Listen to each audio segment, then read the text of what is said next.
America's News Now. After shutting down the Keystone Pipeline and suspending gas and oil leases on U.S. federal land, President Biden now wants the rest of the world to pump more oil. Well, joining us right now, former investment banker and author of The War on Small Business, How the Government Used the Pandemic to Crush the Backbone of America, Carol Roth joins us right now. Carol, good morning to you. I always like saying the name of your book. That's a good long title there, right? Yeah, no, it's one of those, I wish that wasn't the title of it, but exactly. Unfortunately, it's an important message. So it is. Now that we've got this rise in gas prices, the president wants OPEC to produce more oil despite imposing tighter restrictions on U.S. oil companies. The irony of that. Yeah, I mean, this is so frustrating, Jan. A few years ago, we became the leading oil producing nation. We were embracing our energy independence. And as you said, the Biden administration has come out strong against the industry, from canceling those oil and gas leases to shutting down the Keystone Pipeline.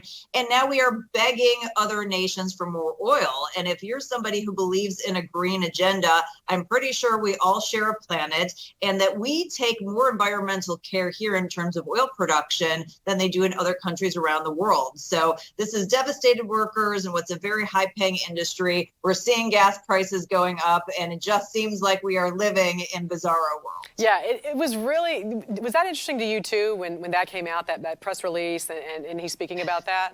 Especially after the infrastructure bill, the one that did the $1.2 trillion one that still has all these incentives and these things for renewable energy, right?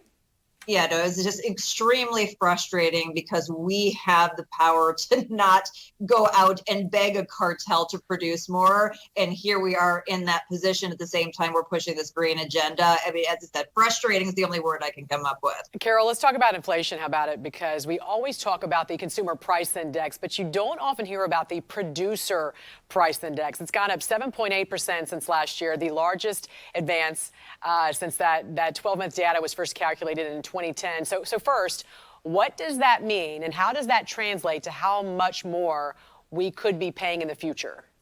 Yeah, these are the wholesale prices that go through the entire supply chain, and I don't think we're going to be turning back the clock anytime soon. You may see a slowing in the growth rate, but that we're not going to see a huge price drop for a while because the supply chain is still messed up. We've got more than 10 million job openings, and we have a lot of cash that is slushing around the system from government intervention and Fed printing. So if you put that all together, lots of dollars driving demand, increasing costs, a messed up supply chain, that's not something that's going to be good for containing prices. If you had to guesstimate right now when we could see an end to all of this inflation, because, you know, we can't think of a time where the cost of goods and services went down as much as they're going up, you know, at this point. If you had to guesstimate when this could end, what would you think? What would you say right now at this point?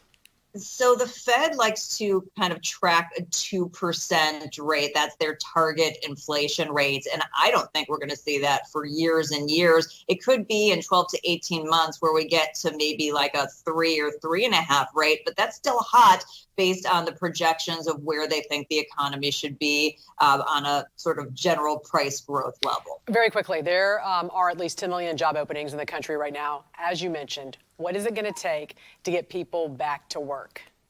Yeah, I mean, this is a historic job market. So if you are out there looking for a job, take advantage and renegotiate.